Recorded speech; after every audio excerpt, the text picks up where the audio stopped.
it's one of those unique sectors where nothing seems to be going quite the way it has gone in any other part of the world. In India, right?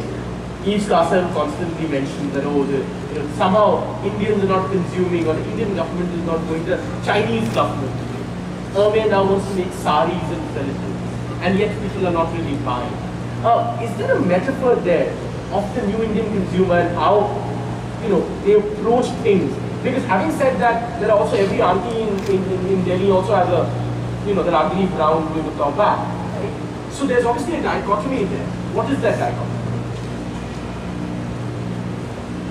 Well, I think there are two parts. One is that you will get a knockoff of practically anything anywhere, and I think that Sarojini market is as happening as the most expensive mall you can go to.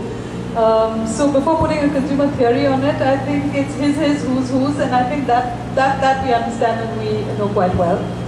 The other fact is that we don't have all that much money. I mean, no matter what we say, we are an economy where we have a whole lot of people earning a little bit each that adds up to a lot. So it just appears like everybody has money because all the money people are in 4 localities of South Delhi and maybe 5 localities of Bombay. And so it appears like everybody has money. But the second part is there isn't all that much money, so why would they want to buy that? The third thing is, and the more important one, is that if people have money, they'll send their kids to Harvard, Australia, somewhere else, buy them all the labels that he's talking about, do all that stuff. Infrastructure is so terrible that you'd rather get the helicopter ride than go and buy the bags. So I think the badges are completely different.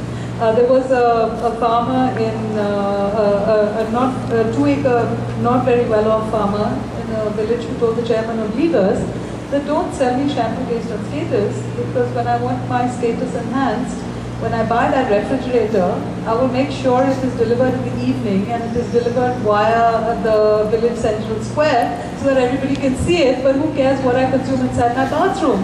So I think there is a particular logic, and that logic is very logical actually, though it doesn't appear logical elsewhere. And I'll tell you one last anecdote as well, where the worldwide chairman of L'Oreal had come, and then he suddenly said that for a middle class person, and by middle class, forget, it's a bit like I see it, the definition is always tough. But for someone with not a whole lot of money, you can still have a massage wali bai who will come home and customize it to whatever pressure points you want customized wherever. And he said if you want this done in New York, he said you'd have to be really rich to get it. Whereas here, anybody will do it for you. So we are like that only, I guess.